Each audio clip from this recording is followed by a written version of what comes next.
Hi, I'm Suzanne McNeill with Design Originals. I'm a certified Zentangle teacher, and I've actually authored over 8 books on Zentangle. So today, this is one of my favorite projects, this little wiggly owl. He's so easy to make, but so cute. So I'm going to show you how to make him. Here are a couple of his brothers and sisters.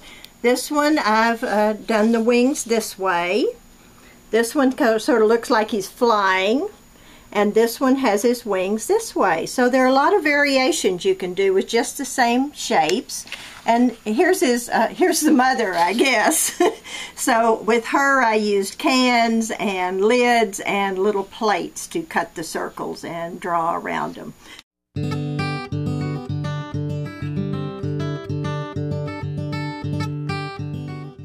But today I'm just going to show you how to do the punch one. So first I choose several different colors of cardstock. This is wonderful big punch. I like to turn it over this way to punch so that I can see that I have all the pieces on the side there. So there you go. This is another size punch, and I like these punches. They're quite easy to use. I just slip it in the side. I'll need one of these, and this one I'm going to cut in half for the wings. Here's the big eye punch. So I'm going to punch out 2 eyes, and then I want to go back and punch out the beak and the feet. So here we go. I'll save that one for later. Here's the eye. I love this punch. It was actually a flower originally, but it just gives a great look for the eye. Lots of detail, but all you have to do is punch it out. And then I have a little tiny circle punch. This one I do like to use on the table. It seems like it gives me a little more traction. So 1, 2 little centers for the eyes. And those are going to go right there. So today I've chosen to do one of the tan owls. So first I'm going to assemble him. I love the Yoo-Hoo glue because it seems to stick the best of all the glues. I'm going to glue down his eyes. Centers of the eyes. It seems like any circle or oval or square with 2 big eyes on it resembles an owl. Really easy to create that shape. And then we'll do the centers to his eyes. This time I'm sort of positioning him. He almost looks a little cross-eyed, but I think it gives him a cute look. Then I cut this medium-sized one in half, so I can add his wings with those. And I'm going to save these 2 pieces for the beak and the feet a little later. So now we have him all ready to go.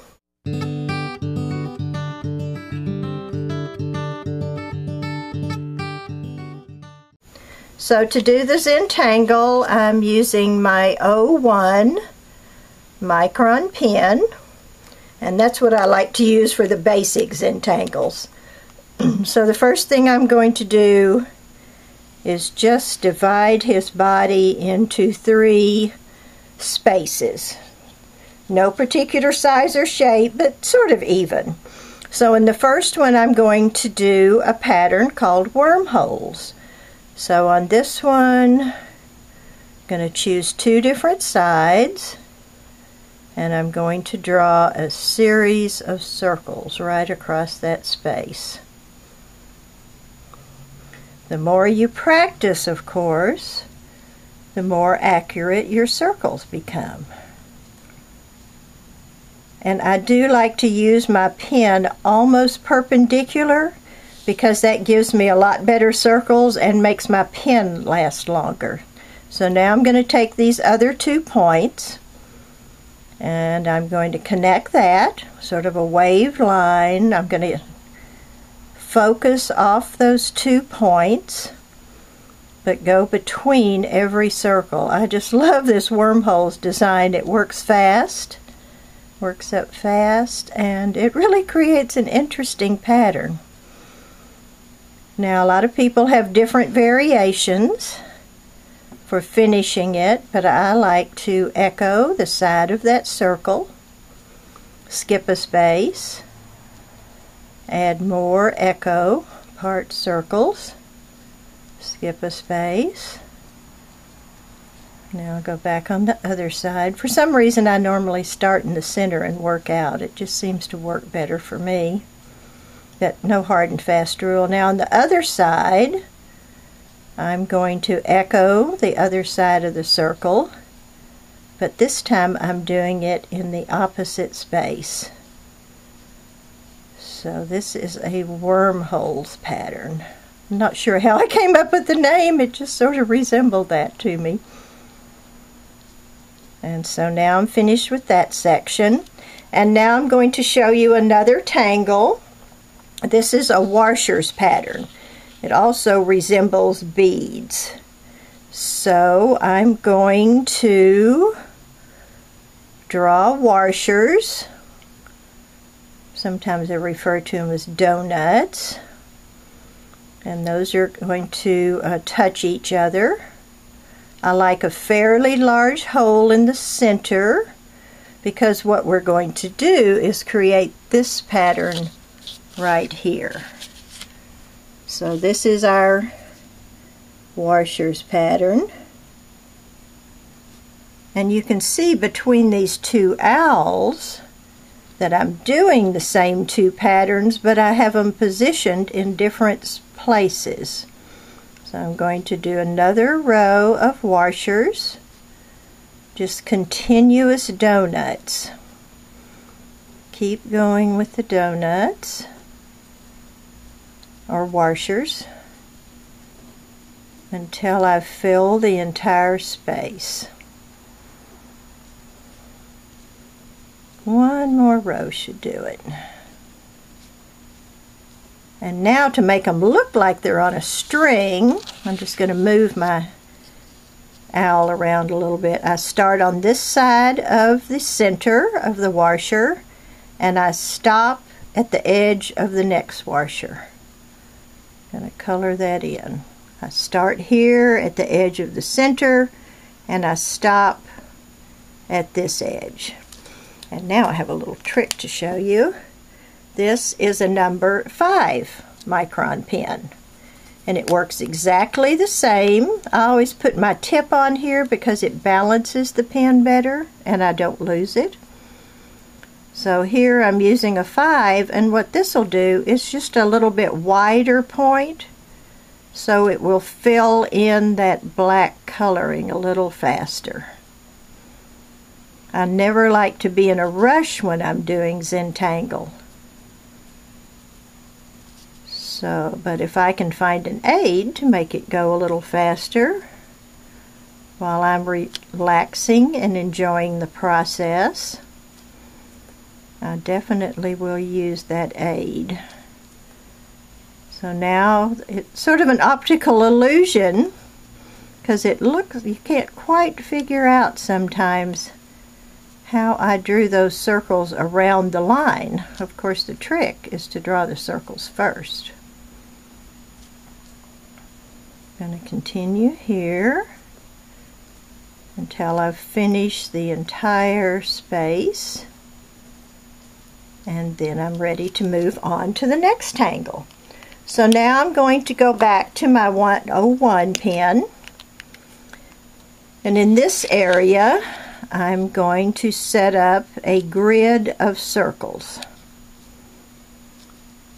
So I want this grid to be a continuous set of circles going both this direction and that direction. So I'm lining them up going both directions, and now I'm going to go at an angle. So I like to draw the center line first and then fill in around the two edges. So you can see on this owl right here this pattern that we're doing right now. But I'm just going to continue filling this one in. Just parallel lines of diagonal connections. I just keep doing that. I try to be careful and not let my lines overlap so that they'll form a really nice looking crisp design. And now I have 2 or 3 more rows to fill here. And by drawing that center line first, that gives me an anchor to draw the next 2 lines around. So now to create that wonderful overlap pattern, I'm going to turn my tile and I'm going to repeat the same thing. So again, I'm going at the diagonal, but now I'm going to stop when I get to this one that goes this way. So I'm drawing my center line and then the 2 lines on either side, but I stop right there in the center. So it forms a pattern that appears to be woven and go over and under. You can see how simple that basic pattern is. You just always, when you're doing Zentangle, want to relax, not be in a hurry, but enjoy the process of drawing each line and learning different patterns. I'm going to continue doing that until that entire space is filled. I have one little area here that I need to go back.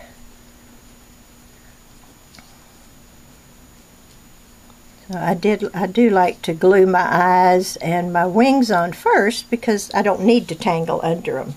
So now I've finished his body and I'm going to do the head. This one was called snood. This one's washers.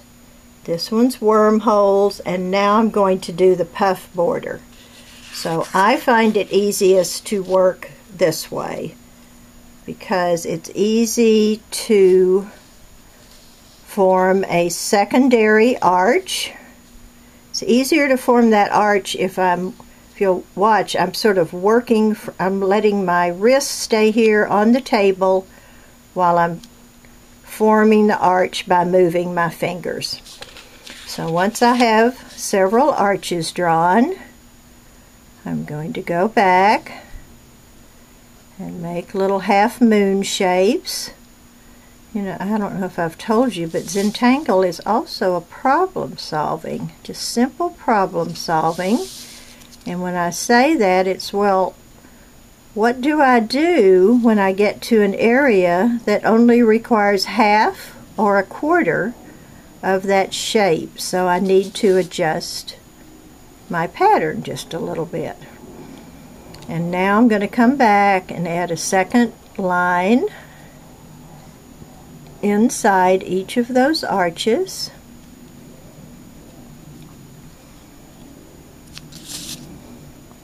So every arch has a second line. If they were really big spaces, I could actually add 2 arches inside. Now to finish that, I draw a line straight out, a little dot on the end.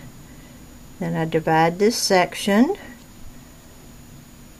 2 more, 1 more line on each side with a little dot on the end. And that gives him that wonderful puffs. So again, 1 in the center between the arches and then 1 on each side. And here I want to adjust that and just do 1. So I continue that all the way around the top of his head. Sort of looks like feathers to me when I'm finished. So now I'm almost ready to show you how to do the beak and the pop-up and the little feet. I have 2 pieces here.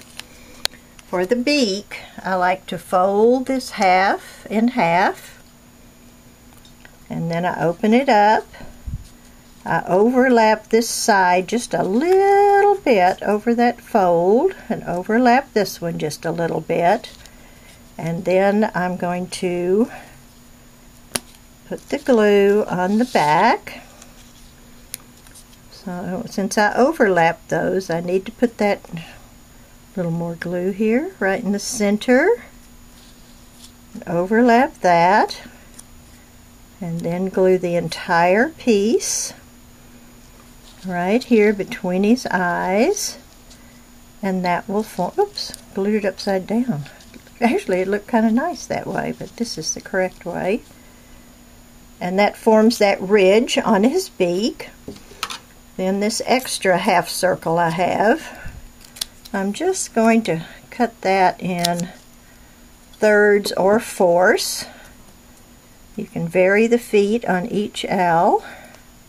And again, I'll just glue those little feet right along the bottom. Are those darling? Any age can make these little owls. They're so cute. But now the magic part. Oops, need to let that glue a little bit. That glue dry a little bit. Or maybe even add a little more glue. He's really active. He wants to jump all around. So, okay, I'm going to set him there and let him be still for a minute. And in the meantime, here's my card. So I have taken a 12 by 12 piece of cardstock. I cut it in half. So now I have a 6 by 12. And then I folded that in half. And that's just the right size for a cute little owl to be on.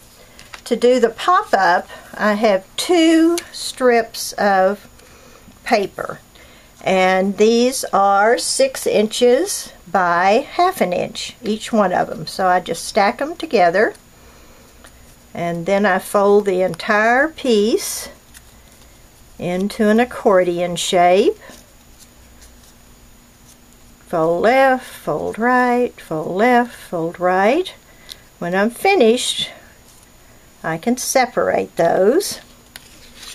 And now to glue on my owl, I'm going to glue one down here to the card underneath the owl. I'm going to take its mate, being sure that they face opposite directions. You can see this one faces right, this one faces left. I do want to position them right and left rather than up and down. And then put a little glue on the top flap of each one. And when I put my owl on top, press those down, position him right there, hold them for a minute until the glue sticks, and then voila! Is he cute? He'll slip right in the envelope when you press him down. And then when you pull him out of the envelope, he just pops right up. So you might wonder where I got my patterns for my owl. So here are just 2 of my books, 7 and 8, Zentangle 7, Zentangle 8. Here in the back, I always have an index in my books. You can see the puff border is right here in this book, Zentangle 7. And here are the washers. They're also here in Zentangle 7. And in the book, the way the tangles are presented, let's just say you wanted to do this tangle right here, but you sort of go, oh my goodness, it looks so busy, where do I start? But if you'll look here in the book, the step outs are very clear. First you draw a grid, then circles, add little flowerets, add dots, and color in some of the shapes. Here's another one that I really like. This is the Cuddles. So I'm just drawing wavy lines, and then I'm filling them in with those half circles, similar to the way we did the wormholes pattern. So lots of tangle, over 40 oh, here's the wormholes right here.